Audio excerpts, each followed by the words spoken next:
খাবারটা এত সামান্য ছিল, হযরত খাতুনে জান্নাত চিন্তা করতে লেগেছে যদি হাফ দিয়ে যে মানুষটা চাইছে তার পেট হয়তো ভর্তি হবে না, তাই তিনি কি করলেন ওই ইফতারের জায়গাটা নিয়ে আরে সারা দিন ধরে ইমামে হাসান হোসাইন ছোট ছোট দুটো বাচ্চা পানি খেয়ে রোজা রেখে আছে, তারও কথা ভাবলো না আহা গরিবকে কিভাবে আমার আহলে রাসূলরা ভালোবেসেছে।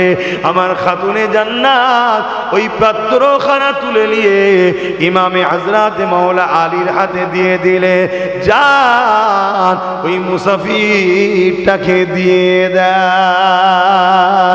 এ নওজোয়ান তরুণেরা, হযরত মাওলা আলী তিনি একবারও ভাবলেন না যে আমার বাচ্চা দুটো সেহরিতে পানি খেয়ে রয়েছে, ইফতারটুকুই রয়েছে আর কিছু নাই ঘরে, কি করে আমার বাচ্চারা থাকবে, একবারও ভাবলেন না।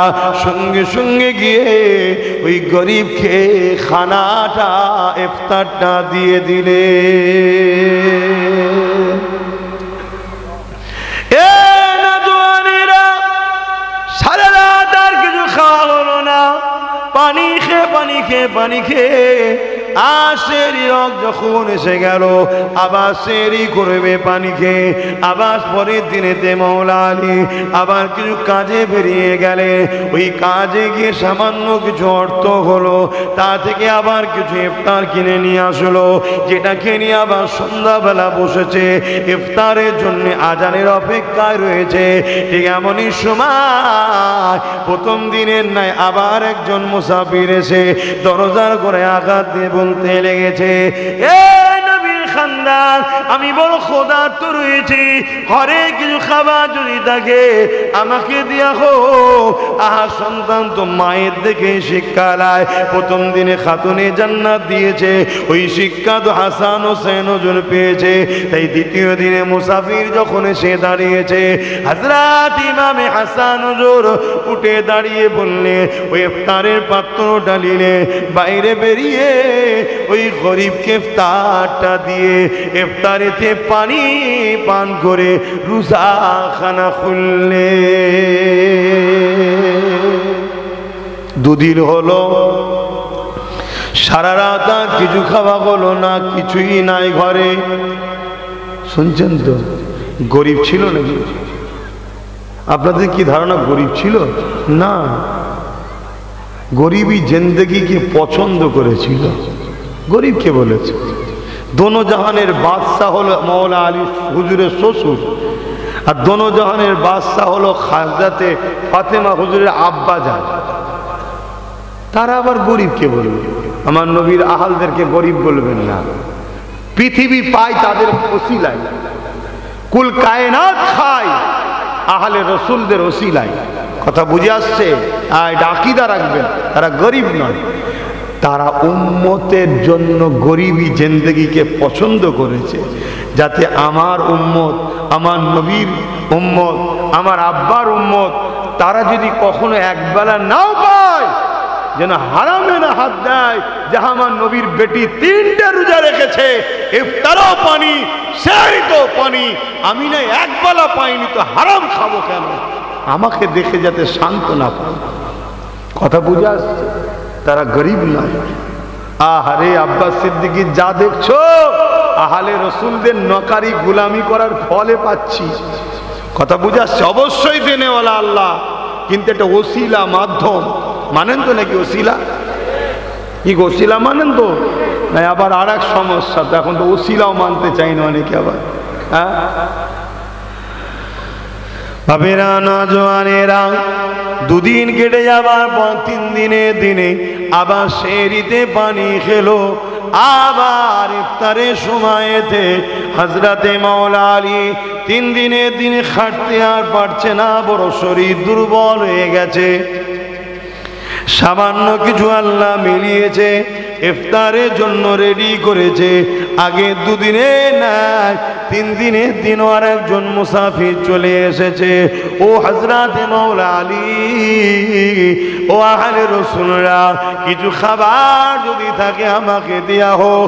প্রথম দিন খাতুনে জান্নাত স্বামীর হাতে তুলে পাঠিয়েছে ওই শিক্ষা নিয়ে। দ্বিতীয় দিনে বড় সাহেব জাদা হযরত ইমামে হাসান হুজুর পাঠিয়ে দিয়েছে।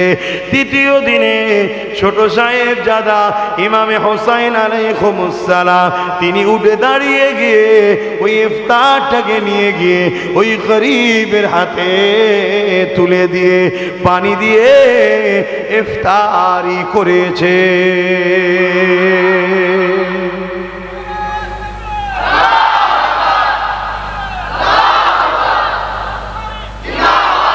এই আকীদা যার মধ্যে রয়েছে তার মধ্যে ঈমান রয়েছে।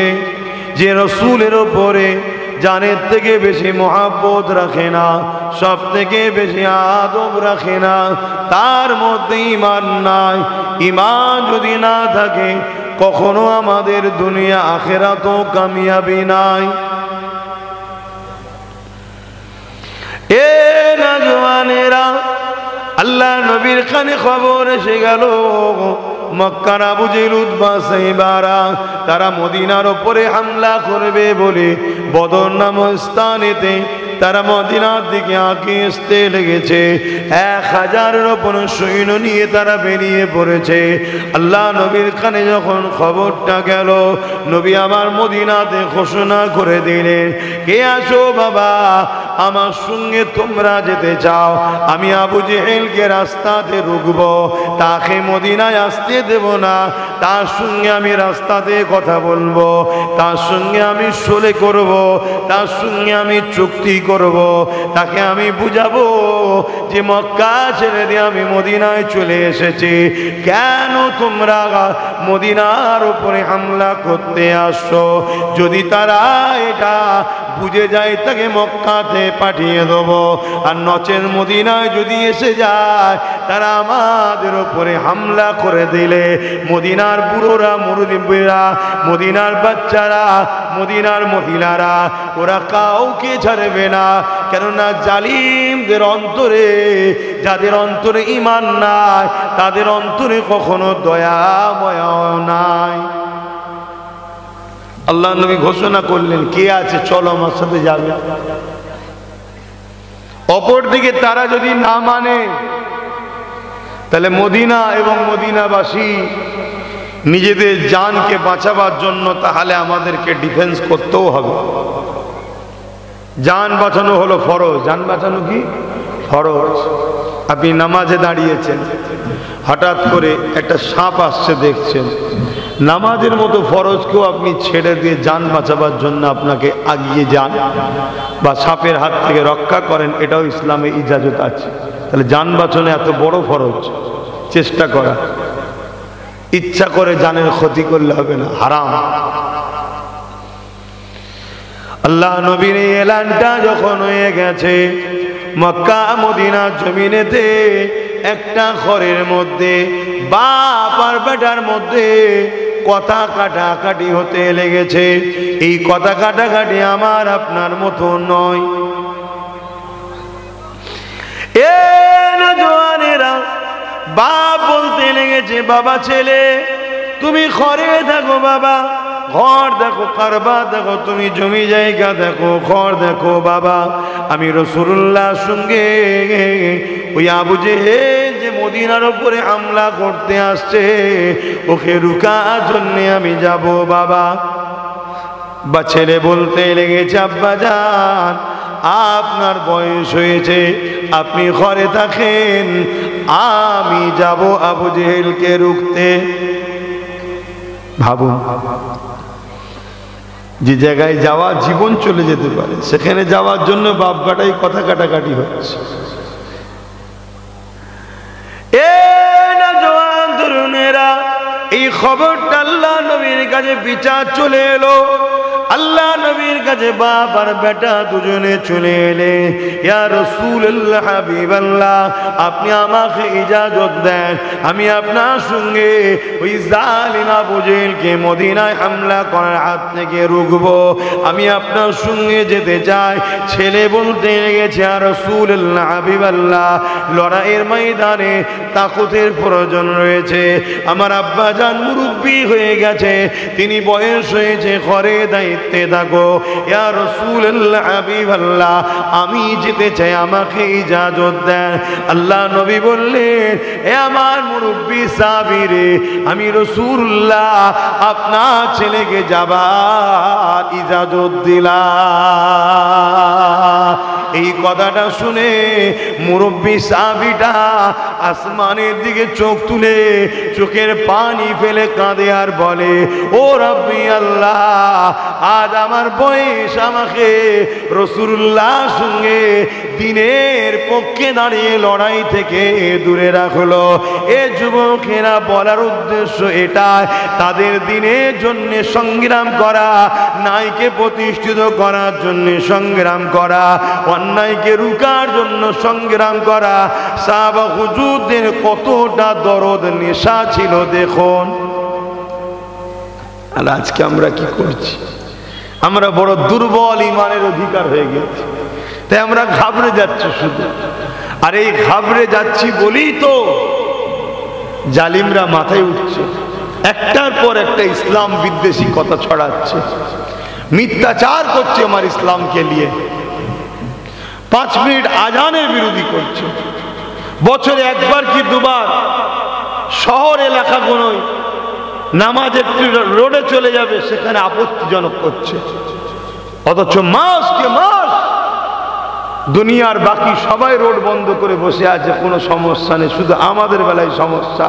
কেন ভাবতে হবে? কেন বললেই তো আমি খারাপ হয়ে যায়, তারপরেও বলতে লাগে আমাদের আব্বাজান নেই, গার্জেন নেই, তাই এতিম আমরা।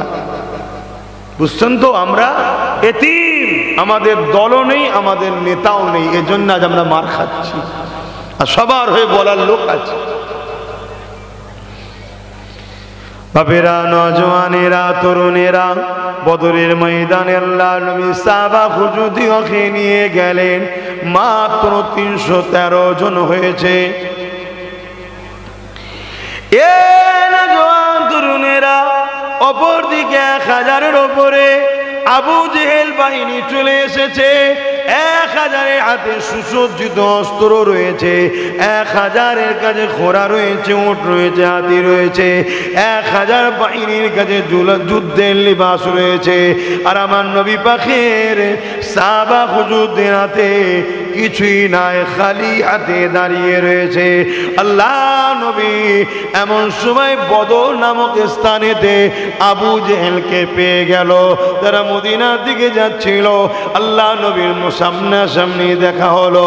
আল্লাহ নবী আবু জেহেলকে দাঁড় করালো, আবু জেহেলকে দাঁড় করিয়ে বলতে লাগলো, এ আবু জেহেল, মক্কা জমিন থেকে আমি রাসূলুল্লাহ তো চলে এসেছি, তোমরা আমাকে মক্কায় অনেক কষ্ট দিয়েছিলে, আমাকে জানে পর্যন্ত মেরে দিতে চেয়েছিলে, আজ আমি মদিনার জমিনে চলে আসছি, মদিনার মানুষদিগকে নিয়ে আমি রাসূলুল্লাহ রয়েছে। এখন শুনলাম নাকি তুমি মদিনার উপরে হামলা করবে, এই জুলুমটা তুমি করো না। বুঝাচ্ছে, যদি বুঝিয়ে মীমাংসা হয়, আমরা যেমন আজও বুঝাচ্ছি যে আমাদেরকে একচুকো ভাবে দেখো না, বুঝাচ্ছি না? বুঝাইনি? খুব বড় ভয়ানক ক্ষতি হবে, বুঝাচ্ছি না? বুঝাই না? যেদিন একেবারে আর বুঝবে না, সেদিন আমাদের ঘরেও সাহাবা হুজুরদের মতো পাঠ নিতে হবে। অসুবিধা আছে নাকি? সাহাবা হুজুরা ভুল করেছে? আমরা সর্বসময় মীমাংসাতে বুঝাই, হাজারো সবর করছি, ছেলে গেছে, বাপ গেছে, ভাই গেছে, মা গেছে, বোন গেছে, ঘর গেছে, চাকরি গেছে, কারবার গেছে, কেস খেয়েছি, তারপরেও চেষ্টা করছি মিলে থাকতে হবে। কি চেষ্টা করছি না? করছি। কিন্তু একতরফা প্রেম কদিন চলবে বলেন না? একদিন তো ডিভোর্স হবে, আর যেদিন ডিভোর্স হবে সেদিন বাপ ইতিহাস বলছে হাড়ে হাড়ে বুঝিয়ে দেবো ইনশাআল্লাহ। আমরা ছাড়ার লোক নয়, ইতিহাস বলছে আমরা কখনো ছেড়ে দেওয়া লোক না। কিন্তু আমরা সর্বসময় কিন্তু কেউ আমাদের দিকে এক হাত বাড়াবে আশা করি না, আমরা তার দিকে 100 হাত আগে চলে যাই, যে বলি ভাই কমসে কম 1 হাত বাড়া। তারপরেও যদি হাত ছিটকে দেয় তারপরেও পিছনে ঘুনঘুন করি, ভাই বাড়া না, ভাই ভাই আয়, ভাই ভাই ভাই হই আয় ভাই। কিন্তু যখন একেবারে আমাকে অপছন্দ করবে, আমারও তো জান আছে রে বাবা, তাই তো নাকি? আমিও তো মানুষ, এই জমিনটা তো আমার জন্য বানানো হয়েছে, আমারও তো বেঁচে থাকার হক আছে। কি আমারও ছেলেপুলের কথা একটু ভাবতে হবে তো নাকি? আমি বলতে শুধু আমি বলছি না, আমাদের বলছি, আমাদেরও সন্তানদের মুখে ঘরে গার্জেনদের ঘরে একটু তাকাতে হবে তো নাকি? এই বাচ্চাগুলোর ভবিষ্যৎ কি হবে একটু দেখে যেতে হবে না? হ্যাঁ, আমরা হয়তো নিজের মুখের খাবার কেড়ে নিয়ে গরিবের বাচ্চাদেরকে খাইয়েছি, ইতিহাসে আছে, ইতিহাসে আছে, আমরা করেছি, কে বলেছে করে না? হযরতে খাতুনে জান্নাত নিয়ত করলেন কিসের? ইমামে হাসান হোসেন হুজুর অসুস্থ, একটু কথাটা বলে দিই তারপর ওইদিকে যাচ্ছি। ইমামে হাসান হোসেন হুজুর অসুস্থ হয়েছে, ছোট ছোট 2 ভাই অসুস্থ হয়েছে। তিনাদের আম্মা জান খাতুনে জান্নাত ফাতেমা জাহরা রাদিয়াল্লাহু তাআলা আনহা তিনি নিয়ত করছেন যে আল্লাহ আমার বাচ্চা দুটোকে যদি আপনি সুস্থ করে দেন, আমি 3টে রোজা রাখবো আপনার খুশিতে। মান্নত করলেন 3টে রোজা রাখবো, বলুন সুবহানাল্লাহ।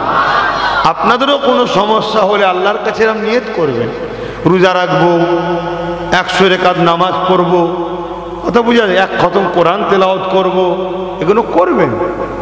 এগুলো সাহাবা হুজুরদের জীবনী থেকে পাওয়া গেছে, কথা বুঝে আসছে। বা গরিব মানুষকে খাওয়াবো, এটাও ভালো কাজ, 10টা গরিবকে আমি খাওয়াবো, নিয়ত করবেন।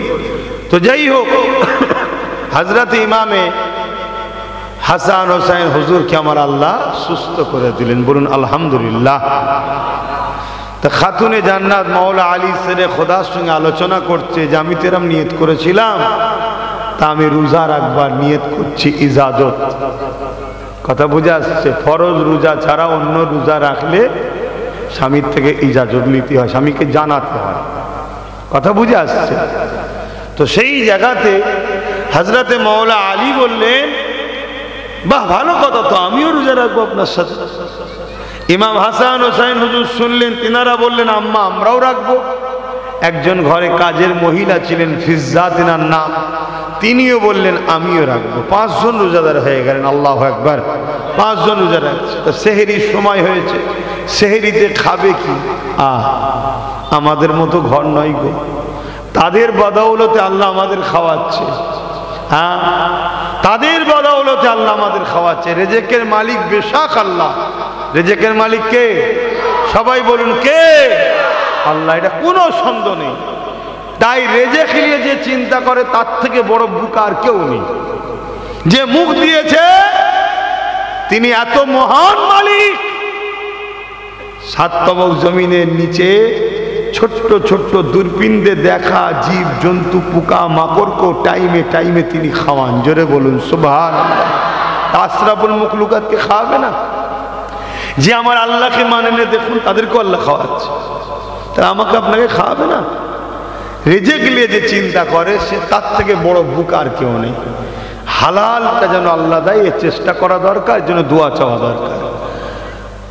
তা হযরতে খাতুনে জান্নাত দোনো জাহানের সুলতানের বেটির ঘরের খবর দেখুন।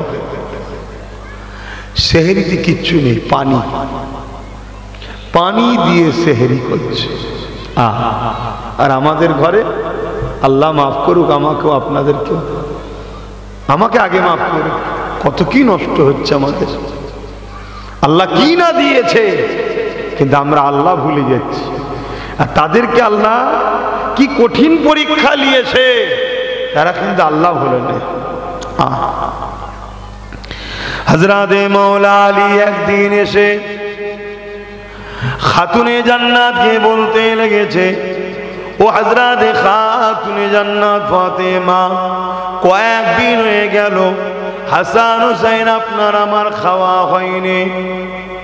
শুনছেন তো? আল্লাহ হিসাব নেবে।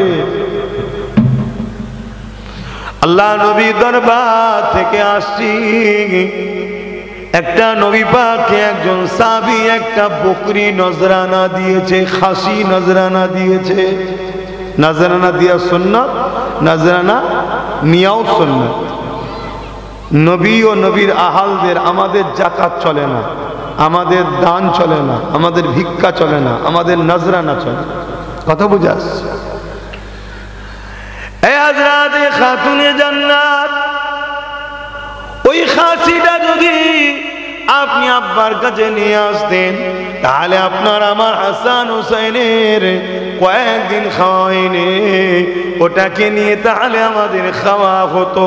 হযরতে খাতুনে জান্নাত চলে গেলেন, আব্বাকে সালাম দিয়ে বললেন, আব্বা শুনলাম একটা নজরানা কোন সাহাবা ভাই আপনাকে দিয়েছে খাসি, ওটা কি আমি নিতে পারি? আদম জানের বাদশাহ রাহমাতুল লিল আলামিন বলছে, মা অবশ্যই নাও, তবে নিবার আগে একটা কথা বলি মা, জিবরাইল এসেছিল, একটা ছোট্ট দোয়া শিখিয়েছে, যে দোয়াটা সংখ্যাতে অনেক ছোট্ট কিন্তু এত ভারী, একবার কেউ তেলাওয়াত করলে জমিন আসমানের বিছখান যতটা ফাঁকা জায়গা আছে ওই জায়গাতে আল্লাহ পাক নেকিতে পরিপূর্ণ করে দেয়। এ বেটি ফাতেমা, তুমি এই দোয়াটা শিখবে, নয় খাসিটা নেবে। হযরতে খাতুনে জান্নাত নিজে কয়েকদিন ক্ষুধার্ত, স্বামীও ক্ষুধার্ত, হাসান হুসাইনও ক্ষুধার্ত, কিন্তু তিনি কি বলতে লাগলেন, আব্বা জান আমার খাসি লাগবে না, আমি এই দোয়াটা শিখতে চাই, যে দোয়াতে আল্লাহকে পাওয়ার রাস্তা রয়েছে। আর আজকে আমরা কি করি, এক প্লেট বিরিয়ানির জন্য মিটিংয়ে বসে আছি, নামাজের দিক দিয়ে চলে যাচ্ছে, আমাদের হুঁশি নাই। কি মুসলমানের বেটা করে না করে না? আমি অমুসলিমদের কথা বলতে আসিনি এখানে। সেই যদি কখনো জনসভায় দাঁড়ায় তখন আলাদা কথা, এটা ধর্মসভা, এখানে আমার কমকে লক্ষ্য করে কথা বলছি। এটা ভাবতে হবে, তারা কোথায় আমরা কোথায়। হযরতে খাতুনে জান্নাত রোজা রাখলেন, হাসান হোসেন হুজুর রোজা রাখলেন, ফাতেমা হুজুর রোজা রাখলেন, ফিজ্জা হুজুর রোজা রাখলেন, পানি দিয়ে সেহেরি করলেন। পরের দিন সকাল হলো, হযরতে মাওলা আলী কাজে বেরোলেন, যদি কিছু পাওয়া যায়, খেজুর গাছে পানি দেওয়ার কাজ করলেন। কিছু মিলালো আল্লাহ, তা থেকে কিছু ইফতার, জবের একটা রুটি আর খেজুর কিনে নিয়ে আসলেন। সে ইফতারের জন্য সাজানো হয়েছে, আজানের অপেক্ষায় বসে আছে। এমন সময় একজন মুসাফির দরজায় এসে আঘাত। এই খানদানে রাসূল, এই আলে রাসূল, আমি বড় ক্ষুধার্ত রয়েছে, নবী বংশের আওলাদের হাত থেকে আমি খালি হাতে ফিরে যাব এটা হতে পারে না, তাই আমাকে কিছু খাবারের ব্যবস্থা করে দিন। খাবারটা এত সামান্য ছিল, হযরতে খাতুনে জান্নাত চিন্তা করতে লেগেছে, যদি হাফ দিই যে মানুষটা চাইছে তার পেট হয়তো ভর্তি হবে না, তাই তিনি কি করলেন, ওই ইফতারের জায়গাটা নিয়ে, আরে সারা দিন ধরে ইমামে হাসান হোসাইন ছোট ছোট দুটো বাচ্চা পানি খেয়ে রোজা রেখে আছে, তারও কথা ভাবলো না, আহা গরিবকে কিভাবে আমার আহলে রাসূলরা ভালোবেসেছে। আমার খাতুনে জান্নাত ওই পাত্রখানা তুলে নিয়ে ইমামে হযরত মাওলা আলীর হাতে দিয়ে দিলে, যান ওই মুসাফিরটাকে দিয়ে দেয়।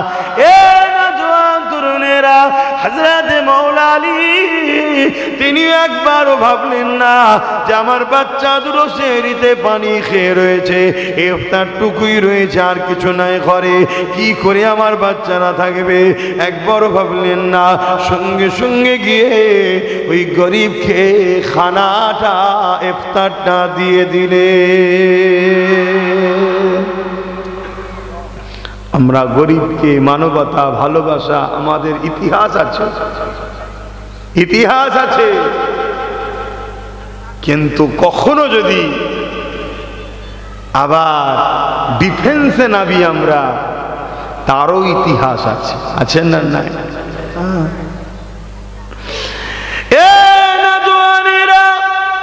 সারা রাত আর কিছু খাওয়া হলো না, পানি খেয়ে পানি খেয়ে পানি খেয়ে আশেরি রক যখন এসে গেল, আবার সেরি করবে পানি খেয়ে, আবার পরের দিনেতে মাওলা আলী আবার কিছু কাজে বেরিয়ে গেলে, ওই কাজে গিয়ে সামান্য কিছু অর্থ হলো, তা থেকে আবার কিছু ইফতার কিনে নিয়ে আসলো, যেটাকে নিয়ে আবার সন্ধ্যাবেলা বসেছে ইফতারের জন্য, আজানের অপেক্ষায় রয়েছে। ঠিক এমনই সময় প্রথম দিনের নাই আবার একজন মুসাফির এসে দরজার করে আঘাত দিয়ে বলতে লেগেছে, এ নবীর খানদান, আমি বড় ক্ষুধার্ত রয়েছি, ঘরে কিছু খাবার যদি থাকে আমাকে দিয়া হো। আহা সন্তান তো মায়ের দেখে শিক্ষা লায়, প্রথম দিনে খাতুনে জান্নাত দিয়েছে, ওই শিক্ষা তো হাসান হোসেন হুজুর পেয়েছে, তাই দ্বিতীয় দিনে মুসাফির যখন এসে দাঁড়িয়েছে, হযরত ইমামে হাসান হুজুর উঠে দাঁড়িয়ে বললে, ওই ইফতারের পাত্র ডালিলে, বাইরে বেরিয়ে ওই গরিবকে ইফতারটা দিয়ে ইফতারেতে পানি পান করে রোজাখানা খুললে। দুদিন হলো, সারা রাত আর কিছু খাওয়া হলো না, কিছুই নাই ঘরে। শুনছেন তো? গরিব ছিল নাকি? আপনাদের কি ধারণা গরিব ছিল? না, গরিবই জিন্দেগিকে পছন্দ করেছিল। গরিবকে বলেছে দোনো জাহানের বাদশাহ হলো মাওলা আলী হুজুরের শ্বশুর, আর দোনো জাহানের বাদশাহ হলো হযরতে ফাতেমা হুজুরের আব্বা যান। তারা আবার গরিবকে বলবে? আমার নবীর আহালদেরকে গরিব বলবেন না, পৃথিবী পায় তাদের ওসিলায়, কুল কায়নাত খায় আহলে রসুলদের ওসিলায়। কথা বুঝে আসছে?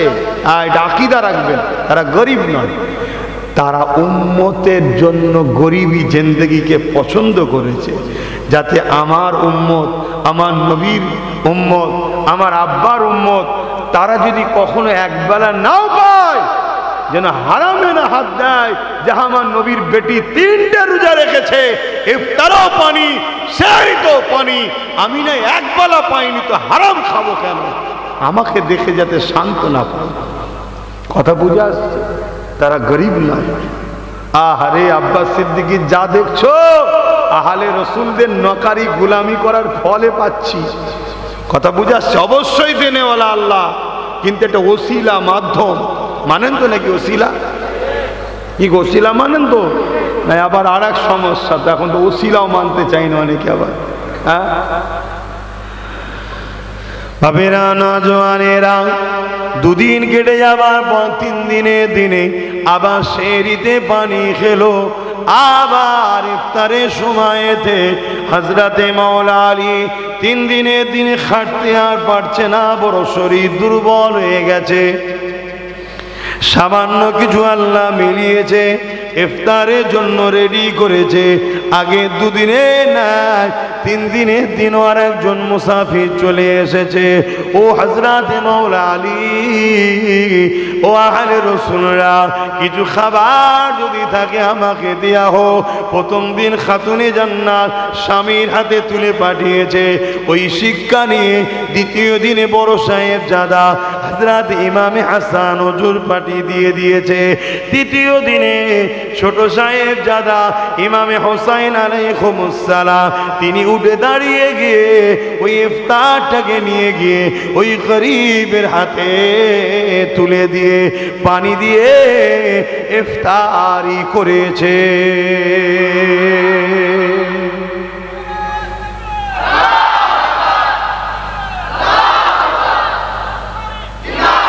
কি ছিল তাদের দরদ গরিবদের উপরে? কি ছিল দরদ?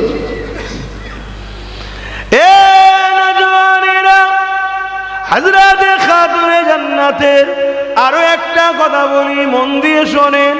অসুবিধে হচ্ছে না তো শুনতে? অনেকে ধারণা হতে পারে, ভাই আপনি নামাজের কথা বলছেন না কেন, রোজার কথা বলছেন না কেন? অবশ্যই নামাজের কথা বলা দরকার, রোজারও কথা বলা দরকার, কিন্তু মনে রাখবেন নামাজের কথা জুম্মার দিন মসজিদে খুতবাতে হয়, এবং নামাজ পড়লে সওয়াব, না পড়লে গুনাহ হয়, এটা সবাই জানে। কিন্তু এই জমিনের উপরে লাখো মানুষ নামাজ পড়েও জাহান্নামী হচ্ছে, এটা তারা বুঝতে পারেনি কেন আমরা জাহান্নামী হচ্ছে। মনে রাখবেন, যাদের দিলে আলে রসুলদের প্রেম নাই, রসুল বলেছে এরা হলো মুনাফিক, এদের নামাজ আল্লাহ দরবারে কবুল হয় না। কারণ ওই নামাজও কবুল হওয়াতে গেলে আহলে রসুলদের উপরে নামাজের মধ্যে দরুদ পড়তে হয়। যুবকেরা পড়তে হয় আল্লাহুম্মা সাল্লি আলা মুহাম্মাদিন ওয়া আলা আলি মুহাম্মাদ। আলে মুহাম্মাদকে বাদ দিয়ে নামাজ কবুল করাতে পারবে না। সেই আলে মুহাম্মাদদের কত সম্মান, কত মর্যাদা। এ যুবকেরা, তরুণেরা শুনে রেখে দা, দুনিয়া জমিনে আলে রাসূলদের এত সম্মান আল্লাহ দিয়েছে কেন? এরা নবীর আওলাদ, নবীর খানদানের জন্য সম্মান আল্লাহ দিয়েছে। তাই মনে রাখবেন, এই জন্য উচিত আমাদেরকে তিনটে শিক্ষা বাচ্চাদের দিতেই হবে, দিতেই হবে। আল্লাহ নবী বলেছেন প্রতিটা বাপ মাকে তিনটে শিক্ষা বাচ্চাদের দিতে হবে। নাম্বার 1 হলো নবীর প্রেমের শিক্ষা দাও, নাম্বার 2 হলো আলে রাসূলদের প্রেমের শিক্ষা দাও, নাম্বার 3 হলো কোরআনের শিক্ষা দাও। নবী যেভাবে বলেছে আমি সেভাবে বলছে। নবী নাম্বার 1 বলেছে আমার প্রেমের শিক্ষা দাও, নাম্বার 2 বলেছে আলে রাসূলদের প্রেমের শিক্ষা দাও, নাম্বার 3 বলেছে কোরআনের শিক্ষা দাও। এ যুবকেরা, তরুণেরা, বাপেরা, কোন বাপ যদি সন্তানকে নবীর প্রেমের শিক্ষা দিতে না পারে, আহলে রাসূলদের প্রেমের শিক্ষা যদি দিতে না পারে, কোরআনের শিক্ষা যদি দিতে না পারে, ওই বাপ কিন্তু কিয়ামতের দিন ধরা পড়ে যাবে। তাহলে কটা শিক্ষা দিতে হবে? 3টে। আচ্ছা সত্যি করে বলুন, আমরা দিতে পেরেছি? দিতে পেরেছি কি? তাহলে ভুল হয়েছে। কমসে কম আমরা চাইছি আপনারা সন্তানের মতো হয়ে ভাইকে, কমসে কম ভাই হয়ে ভাইকে কমসে কম চাইছি এই শিক্ষাগুলো দিতে। কেন? নবীর প্রেম এটা ঈমানের সাথে। জোরে বলুন সুবহানাল্লাহ। নামাজ, রোজা, হজ, যাকাত, দান, খায়রাত, দাড়ি, টুপি, এগুলো সব ভালো কাজ, এগুলো আমলের সাথে। ভালো কাজটা কি? আমলের সাথে। এগুলো করলে নেকি হয়। নেকিটা কার হয়? দাড়ি রাখলেন সুন্নাত, কার জন্যে? আমার দেশের প্রধানমন্ত্রীর মুখে দাঁড়িয়ে আছে, সব হচ্ছে, এই সুন্নাত হচ্ছে। আরে হ্যাঁ কি না বলবেন না?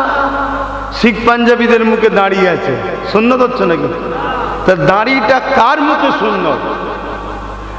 যে ইমানদার। ইমানদারটা কে? মুসলমান ঘরে জন্ম নিলে ইমানদার নাকি? না, যে জ্ঞান বিবেক বুদ্ধি হওয়ার পর এই জায়গাতে লা ইলাহা ইল্লাল্লাহু মুহাম্মাদুর রাসূলুল্লাহ বিশ্বাস, ভক্তি, ভালোবাসা, আদবের সাথে স্টাম্প মেরেছে, বিশ্বাস করে নিয়েছে, সেই তো ইমানদার। বাবেরা, নওজওয়ানেরা, তরুণেরা, এই জন্য আমরা বারবার শিক্ষা দিতে লেগেছে। কেননা বদরের জমিনের কথা বলতে গিয়ে অন্যদিকে চলে গেলাম। এ যুবকেরা, তরুণেরা, বদরের জমিনে 304 জনকে নিয়ে আল্লাহ নবী যখন আবু জেহেলকে দাঁড় করিয়ে বুঝাতে লেগেছে, আবু জেহেল দেখতে লেগেছে আমার দিকে 1000-এর উপরে রয়েছে, আর মুহাম্মদ রাসূলের দিকে মাত্র 313 জন রয়েছে। এই সুযোগটা কোনোভাবে হাতছাড়া করলে হবে না। এই সুযোগে মুহাম্মদ রাসূল সহ তার সাথীদেরকে কতল করে দিতে হবে। নাউজুবিল্লাহ। এ যুবকেরা, তরুণেরা, আল্লাহ নবী বুঝাচ্ছে, আবু জেহেল বুঝতে চাইছে না। কেননা সে দুনিয়ায় তার পিছনে 1000 রয়েছে, অস্ত্র রয়েছে, পাওয়ার রয়েছে। এই পাওয়ারের অন্ধকারে আবু জেহেল চাইছে 313 জন মাত্র, এদেরকে মিটাতে আমার সময় লাগবে না। শুনছেন তো? আজও যেমন অনেকে পাওয়ারের চোটে দিশেহারা হয়ে গেছে, ভাবছে মুসলমানদের হাতে কিছু নেই, নেতা নেই, মন্ত্রী নেই, সিএম নেই, কিছু নেই, এই সুযোগ আমাদের হাতে সব, এদেরকে সাইজ করে দিই। কিন্তু সাইজ করতে গিয়ে আবু জেহেল নিজে সাইজ হয়ে গেছিল বাবা, তাই তো নাকি? আমাদের হাতে কিছু নেই তো কি হয়েছে? আমাদের এখানে যদি সত্যি দিল থেকে আল্লাহ রসুলের প্রেম ও আদব থাকে, এই পাওয়ারটা এত পাওয়ার, পুরো পৃথিবী একদিকে দাঁড়িয়ে গেল, একটা ইমানদারি যথেষ্ট। জোরে বলুন সুবহানাল্লাহ, আরো জোরে বলুন সুবহানাল্লাহ, নারে দিবে এই ইমান। আবু জেহেল চাইছে এই একটা সুযোগ। আবু জেহেল দুটো অফার দিয়েছে আমার রসুলকে, কি? হয় আপনি আমাদের দলে চলে আসেন, হয় আপনি আমাদের দলে চলে আসেন, আর নচেত লড়াইয়ের জন্য তৈরি হন। দ্বিতীয় কোনো অপশন নেই আপনার হাতে। অর্থাৎ আবু জেহেলের দলে যাওয়া মানে তার যে অত্যাচার, জুলুম, অন্যায়, রাজধানী, খুন, দাঙ্গা, ফাসাদ, বদমাইশি, একত্ববাদকে না মানা, তাওহীদকে না মানা, এগুলোকে সব মেনে নিতে হবে। শুনছেন তো? আমার রসুলের সামনে অফার দিচ্ছে। এই বিয়াদবিতে একবার অফার দিয়েছিল, কি? 1 বছর আপনারা আমার ধর্ম করবেন, 1 বছর আমরা সবাই মিলে মুহাম্মদ সাল্লাল্লাহু আলাইহি ওয়াসাল্লাম আপনার ধর্ম করব। এই বিয়াদব আবু জেহেল বলেছিল, জানেন তো নাকি? সেখানে আল্লাহ পাক কি বলেছিলেন? আল্লাহ কি বলেছিলেন? সূরা কাফিরুন আল্লাহ নাজিল করলেন।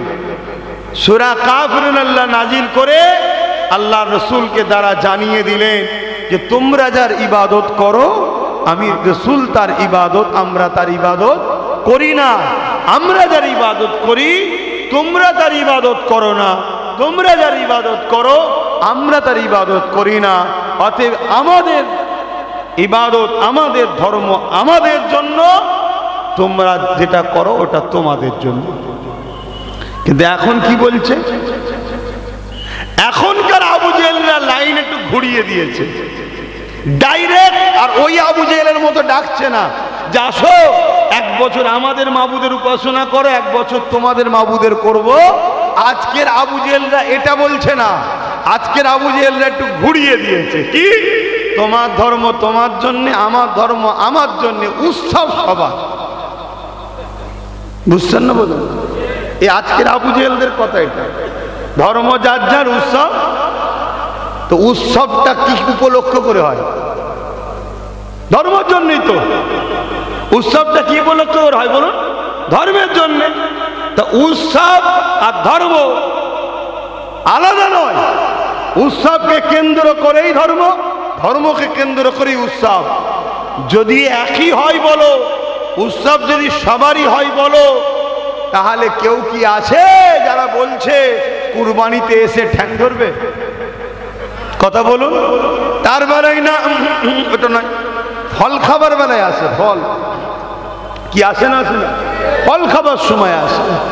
তো এই যে একটা আজকের আবু জেহেলদের ঘুরিয়ে দেওয়া ফল, শুধুমাত্র দুনিয়ায় লক্ষ্য আমাদেরকে আল্লাহ রসুল থেকে সরাবে, অন্য কিচ্ছু নয়। পুরো পৃথিবী জুড়ে একটাই চক্রান্ত চলছে। আমেরিকা বলুন, ফ্রান্স বলুন, ব্রিটেন বলুন, জাপান বলুন, রাশিয়া বলুন, হিন্দুস্তান বলুন, সারা পৃথিবীতে একটাই কাজ চলছে, যেমন অক্ষরে আল্লাহ রসুল থেকে উম্মতে মুহাম্মাদি মুসলমানকে সরিয়ে দাও। আর কিছু কাজ নয়। সরে গেলেই ফেরাউন সাকসেসফুল, আর মুসা থাকলেই ফেরাউন বিপদ। শুনছেন তো নাকি? সরে গেলেই নমরুদ সাকসেসফুল, আর না সরলেই ইব্রাহিম থাকলেই নমরুদের টেনশন। কথা বুঝে আসছে তো নাকি? আমরা সেই তাদেরই তো উত্তরসূরি রে বাবা, আমরা ওই লাইনেরই তো লোক। হ্যাঁ, এটা বোঝেন। আসেন বাপেরা, জি কথা বলছিলাম, আবু জেহেল যখন বলল দুটো রাস্তা রয়েছে, হয় আমার দিকে চলে আসো, নচেত আমার মোকাবেলার জন্য তৈরি হয়ে যাও। আল্লাহ নবী সাহাবাদেরকে বললেন, এ বাবা সাহাবারা, প্রথম অফার তো কোনোভাবেই মানা যাবে না, দ্বিতীয়টা ওদের যখন ইচ্ছা গেছে বাবা তাহলে তৈরি হও, কেননা ডিফেন্স তো করতে হবে, জান তো বাঁচাতে হবে। সাহাবা হুজুররা বলতে লাগলেন, ইয়া রাসূলুল্লাহ হাবিবাল্লাহ, ওদের হাতে অস্ত্র তরোয়ার রয়েছে, আমাদের হাত খালি রয়েছে। আল্লাহ নবী বলতে লাগলে, এ বাবা সাহাবারা, বিসমিল্লাহ বলে খাজুরের ডাল হাতে তুলে নাও। সাহাবা হুজুরদের নবীর উপরে এত ঈমান ছিল, এত বিশ্বাস ছিল, আল্লাহ নবী সাহাবারা বলল না, ইয়া রাসূলুল্লাহ হাবিবাল্লাহ, তরোয়ারের মোকাবেলায় খাজুরের ডাল, ঢালের মোকাবেলায় খাজুরের ডাল, এটা কি করে লড়াই হবে?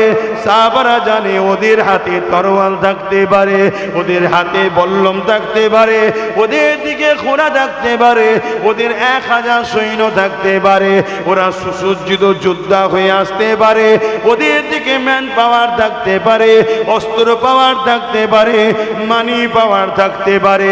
সাহাবারা জানে আমাদের দিকে কিছু নেই তো কি হয়েছে, আমাদের দিকে আল্লাহ তার রাসূল রয়েছে। আরো জোরে বলুন সুবহান আল্লাহ। আল্লাহ আমার স্লোগানটা দেবেন না, ওই রাস্তাই ঠিক আছে, এখানে নয়, এটা হুজুরের মাহফিল। তো ভাইরা আমার কি কথা বলছিলাম, আমাদের কি এই বিশ্বাস আছে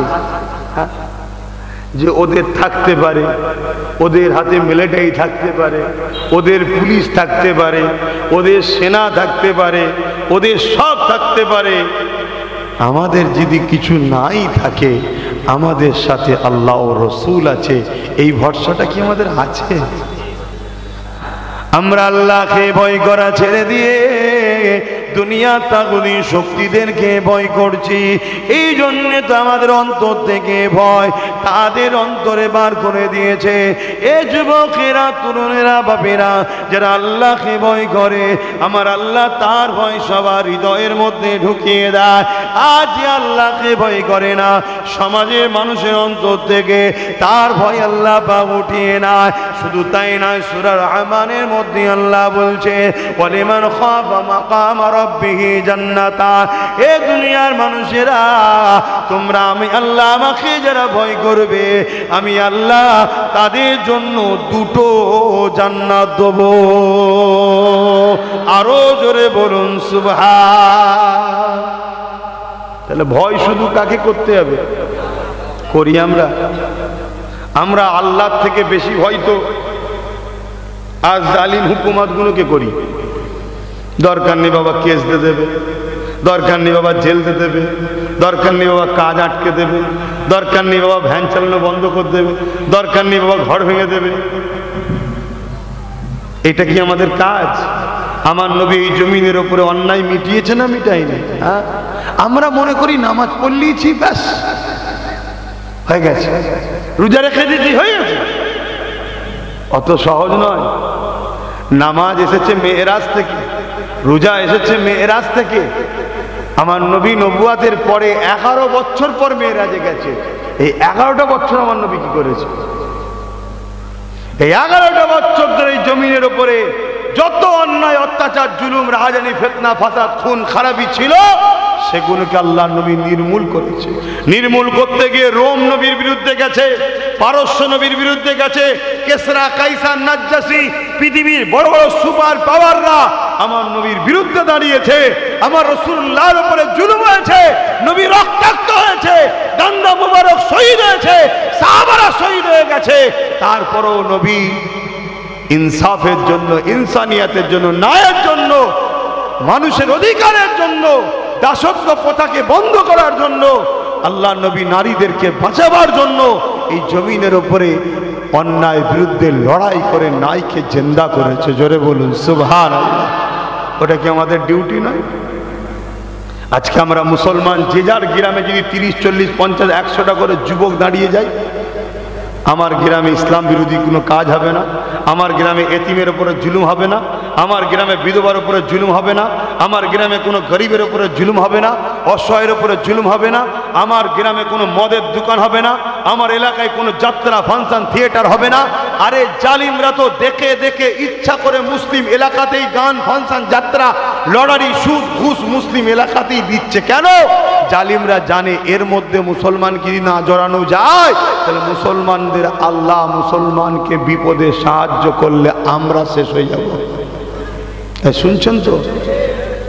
আমাদের তো ভাবতে হবে, নামাজ যেমন কাজ, রোজা যেমন কাজ, হজ যেমন কাজ, যাকাত যেমন কাজ, এগুলো ব্যক্তি জীবনকে কামিয়াবি করে, কিন্তু সমাজকে বুরাই থেকে বাঁচানোটা কি আমাদের কাজ নয়? আল্লাহ কি বলেনি করতে? আল্লাহ তো বলেছে কুনতুম খায়রা উম্মাতিন উখরিজাত লিন-নাসি তা'মুরুনা বিল মা'রুফ ওয়া তানহাউনা আনিল মুনকার। অন্যায়কে মিটাও, ন্যায়কে প্রতিষ্ঠিত করো, এই দুটো তো কাজ আল্লাহ দিয়েছে আমাদের। এগুলো কি করবে? কিছু শুনছেন তো আমার কথা নাকি? এগুলো করতে হবে না? ভাবুন, ভাবতে হবে, না হয় কিন্তু আখিরাত বড় কঠিন হবে।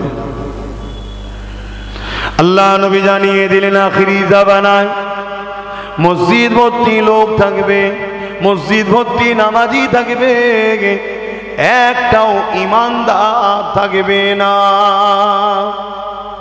তাহলে কি হলো? লাভটা কি হলো? মসজিদ ভর্তি আখিরি জামানায় লোক থাকবে, নামাজি থাকবে, একটাও ইমানদার, ওই নামাজির লাভ কি হলো? আল্লাহ নবী আরো জানিয়েছেন আখিরি জামানাটা এত কঠিন হবে, হাতের তালুতে আগুন রাখা থেকেও ঈমান বাঁচানো বড় কষ্টকর হয়ে যাবে।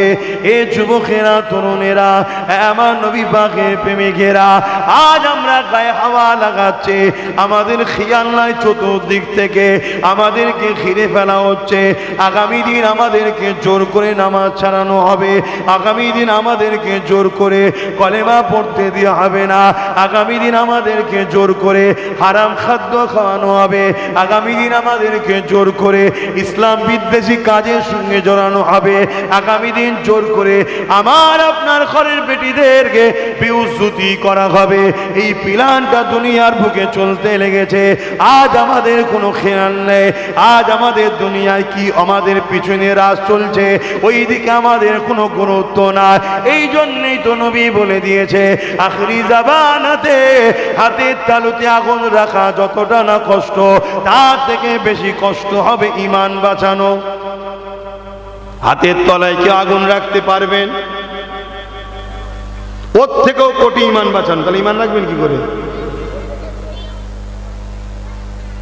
শুনছেন তো? নিজেরাই কোনো জায়গায় বোম ফাটাবে, ভালো ভালো মুসলিম লোকেদেরকে টার্গেট করে তাদেরকে তুললে চলে যাবে। শুনছেন? তাদের বাড়ি বাড়ি ঢুকবে, মা বোনেদেরকে বেইজ্জতি করবে, তাদের পর্দা আবরু বেয়ারগুলো করবে। শুনছেন? আপনি কিছু করতে পারবেন না। কেন? যারা করছে তাদের হাতে রাজ পাওয়ার আছে, আপনার ফু দিয়ে রাজ পাওয়ার রোকা যায় না। শুনছেন তো? আপনার হাতে রাজ পাওয়ার নেই। কথা কিছু বুঝছেন? আজ বড় প্ল্যান করে আমাকে আপনাকে হারাম খাওয়ানো হচ্ছে, কাল জোর করে হারাম খাওয়ানো হবে। আজ বড় প্ল্যান করে খাওয়ানো হচ্ছে, চমক জায়গায় যাবি বিরিয়ানি দেওয়া হবে, মরা চিকেন খাওয়াইয়ে দিচ্ছে। আশপাশে সব পোলট্রির দোকান থাকে না, এই বললো তোদের কালকে যদি কিছু মরা থাকে পাঠিয়ে দিব, সব কেটে কুটে চালিয়ে দিতে, খা খা খা খা। কেন? জানে এগুলো মুসলমানদের না খাওয়ালে এদের ঈমান নষ্ট করা। আমার অসুবিধা হচ্ছে নাকি?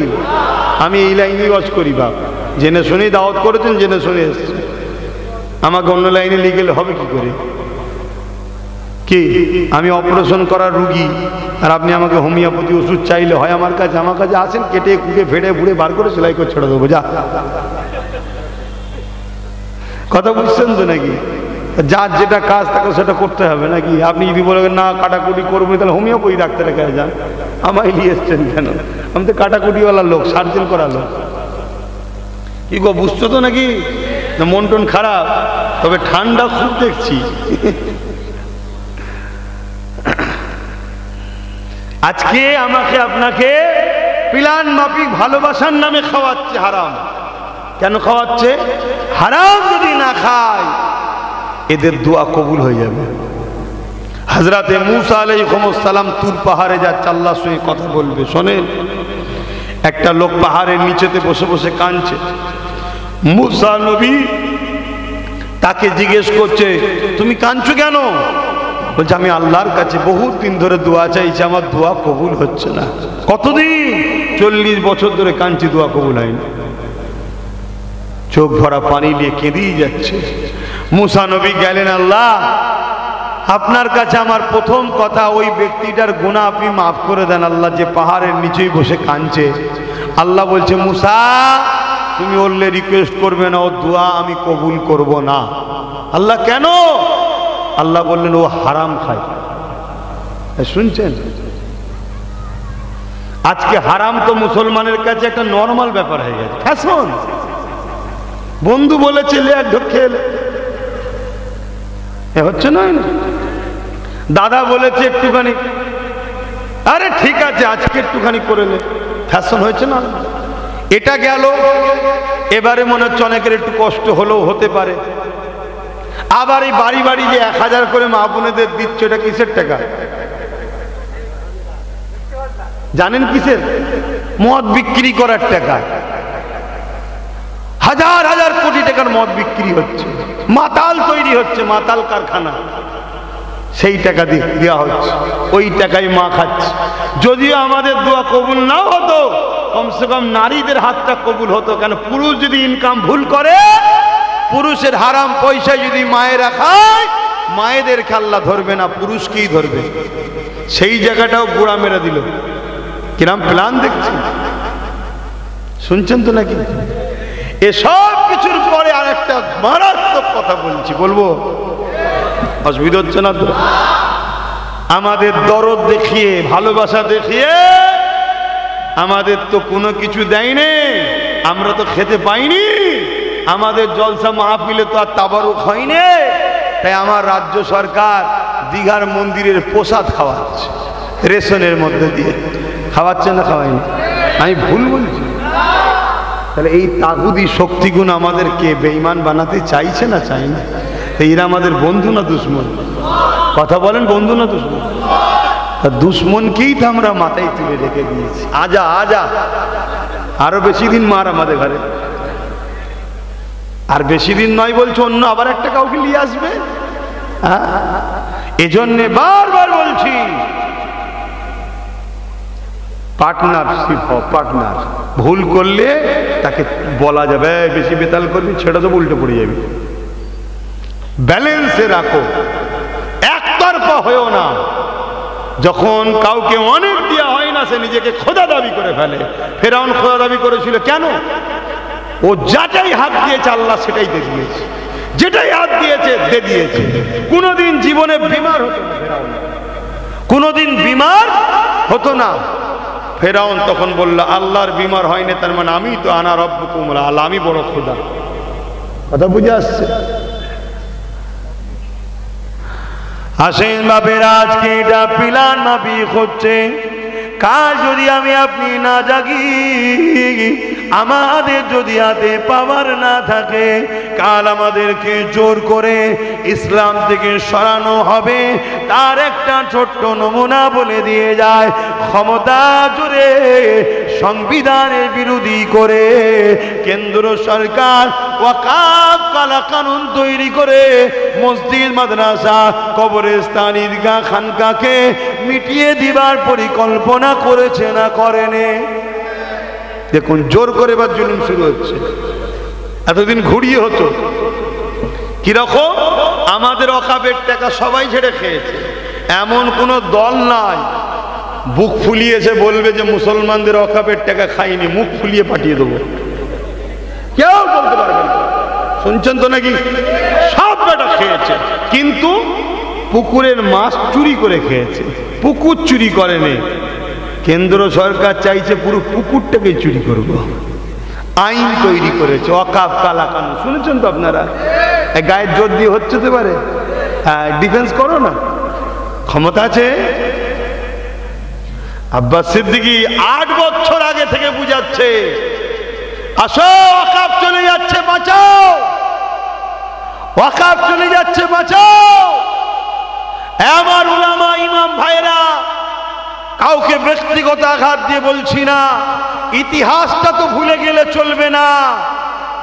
ব্রিটিশ প্রথম উলামাদের পক্ষেই হাওয়া দিয়েছিল, কাজ মিটে যাওয়ার পর যখন দিল্লি থেকে আব্দুল আজিজ মুহাদ্দিস দিনবী আওয়াজ দিল এ ব্রিটিশদের বিরুদ্ধে লড়াই করা ফরজ, দিল্লি থেকে লাহোর পর্যন্ত উলামাদের হাফেজদের লাশ প্রতিটা গাছে টাঙিয়ে দিয়েছিল ব্রিটিশরা।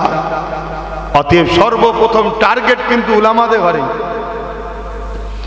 কিন্তু আজকে এত বড় একটা জিনিস ঘটছে, আমরা তো এসআইআর এর চাপে ওয়াকাফটাকেই ভুলে গেছি। অনেকে শুধু কাগজ নিয়ে ছুটছি, আমার কাগজ কি হবে? হ্যাঁ, যা ওদিকে যাচ্ছি না, চলে আসেন, আল্লাহর দ্বীনকে মজবুত করে ধরে, ঈমানকে মজবুত করে, নবীকে পিয়ার করে, নামাজের সময় নামাজ পড়ে, রোজার মাসে রোজা রাখে, মালদাররা হজ করে, যাকাত দেন মালদারেরা। এই যুবকেরা পাশাপাশি এলাকার গরিব অসহায় মানুষ দুঃখীদের পাশে দাঁড়ান। কারণ আল্লাহ নবীকে এক ইহুদি এসে জিজ্ঞাসা করলো, এ আব্দুল্লাহর বেটা মুহাম্মদ সাল্লাল্লাহু আলাইহি ওয়াসাল্লাম, ইসলামের সব থেকে ভালো কাজ কোনটা? আল্লাহ নবী বলেছিলেন, ক্ষুধার্ত মানুষকে খানা খাওয়ানো। এ যুবকেরা, ওই ক্ষুধার্ত মানুষটা যদি মুসলমান হয় তাকেও খানা খাওয়াও, ওই ক্ষুধার্ত মানুষটা যদি অমুসলিম হয় তাকেও খানা দাও, তার পাশে দাঁড়াও। ইসলামের সব থেকে ভালো কাজ হলো এটা, ক্ষুধার্ত মানুষকে খানা খাওয়ানো। তুমি যদি জমিনের উপরে আল্লাহর সৃষ্টিকে ভালোবাসো, কিয়ামতের দিনে আল্লাহ তোমাকে ভালোবাসবে। আল্লাহ নবী আরো জানিয়েছে, কেউ যদি এতিমের মাথায় হাত বোলায়, সে যেন আমি রাসূলুল্লাহ আমার মাথায় হাত বোলালো। আল্লাহ নবী আরো বলেছে, কেউ যদি এতিমকে খানা দেয়, সে যেন আমি রাসূলুল্লাহ আমাকে খানা দিল। আল্লাহ নবী আরো বলেছে, কেউ যদি এতিমের পরনার কাপড় দেয়, সে যেন আমি রাসূলুল্লাহ আমাকে পরনার কাপড় দিল। কিন্তু আজ এতিমদের উপরে জুলুম আমরা করছি। আরে আমি করিনি, আপনি করেন না, সমাজ করছে না, করে না? এই সমাজ আমারই তো নাকি? এই সমাজের সাথে আমি আছি না? নাই? আরে বলুন, একটা মুসলমান ভালো কাজ করলে সবাই নাম যদি নাও করে পুরো মুসলমানদের, একটা মুসলমান খারাপ কাজ করলে পুরো জাতিকে গাল খেতে হয়। এটা সত্য কথা, ঠিক না বেঠিক? হ্যাঁ, এপিজে আব্দুল কালাম সাহেবকে দেখে পুরো জাতিকে শাবাশি না দিল, সমাজে কিছু কুলাঙ্গার আছে তাকে দেখিয়ে কিন্তু পুরো জাতিকে গাল দিবার জন্য এক্সপার্ট হয়ে একদল মিডিয়া বসে আছে। এটা তৈরি করা হয়, আর ওই কুলাঙ্গার গুলোকে তৈরি করেছে তারাই যারা ওই মিডিয়ার আড়ালে বসে আছে, যাদের অর্থে মিডিয়া চলছে। এক কথা বুঝে আসছে, এই জাতিকে অপমান করো। কিন্তু মনে রাখবে, ইসলামের সব থেকে ভালো কাজ হলো ক্ষুধার্তকে খানা খাওয়ানো। এটা কিন্তু প্রচার করবে না, এটা কিন্তু মানুষকে বলবে না।